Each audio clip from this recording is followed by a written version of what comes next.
दोस्तों, हमारी धरती का फॉर्मेशन ऑलमोस्ट 4.5 बिलियन साल पहले हुआ था और जब से ये फॉर्म हुआ है तब से ये ठंडा होता जा रहा है। धरती के अंदर के लेयर्स को हम किन्हीं दो पार्ट्स में डिवाइड कर सकते हैं, यानी कि मैकेनिकली और केमिकली।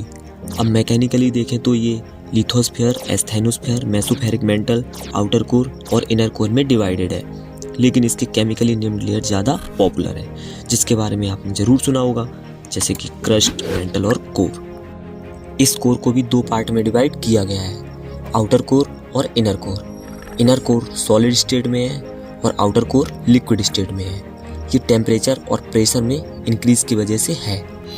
अब हम इन लेयर्स को समझने की कोशिश करते हैं। क्रस्ट धरती का सबसे आउटर मोस्ट लेयर है।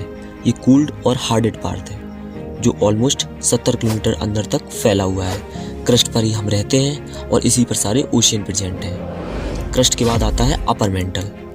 मैं आपको बता दूं कि मेंटल अर्थ के 84% वॉल्यूम को ले लेता है और ये मोस्टली सॉलिड होता है।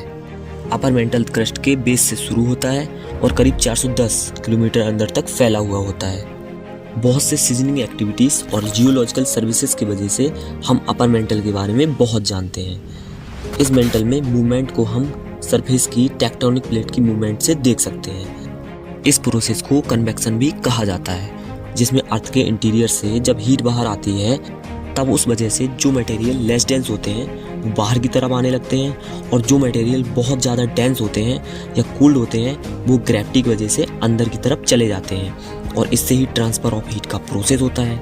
मेंटल में ही वो सारा मैग्मा मौजूद होता है जो एक ज्वालामुखी से फटने के बाद बाहर आता है। इस प्रोसेस से ही कॉन्टिनेंटल ड्रिफ्ट और माउंटेन रेंज फॉर्म होते हैं। अब दोस्तों, अर्थ के लेयर्स की एक और बात समझने वाली है कि मेंटल और क्रस्ट केमिकली भी बहुत ज़्यादा डिफरेंट है। जैसा कि मैंने आपको बताया कि ट्रांसफ़र ऑफ हीट की वजह से जो मटेरियल कम डेंस होते हैं वो ऊपर की तरफ आ जाते हैं और सॉलिड हो जाते हैं। अपर मेंटल का टेम्परेचर 500 से 900 डिग्री सेल्सियस के बीच होता है। अपर मेंटल और लोअर मेंटल के बीच एक बहुत बड़ा गैप होता है जिसे ट्रांजिशन जोन कहते हैं।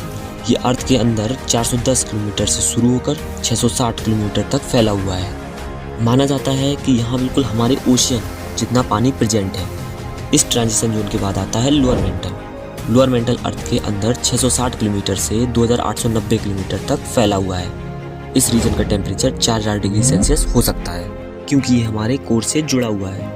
लोअर मेंटल के बारे में हम फिलहाल में बहुत ही कम जानते हैं। लोअर मेंटल के बाद आता है आउटर कोर। ये कन्फर्म हो गया है कि आउटर कोर लिक्विड स्टेट में है। इसके बाद आता है इनर कोर। ये आयरन और निकल से बना हुआ है और इनर कोर सॉलिड है। इसका टेम्परेचर लगभग 6000 डिग्री सेल्सियस है। यहाँ मैं आपकी जानकारी के लिए बता दूं कि हमारे सूरज का भी सरफेस टेम्परेचर लगभग 6000 डिग्री सेल्सियस ही है। अब दोस्तों, क्या हो अगर हमारी धरती का कोर मार्स की तरह ठंडा हो जाए?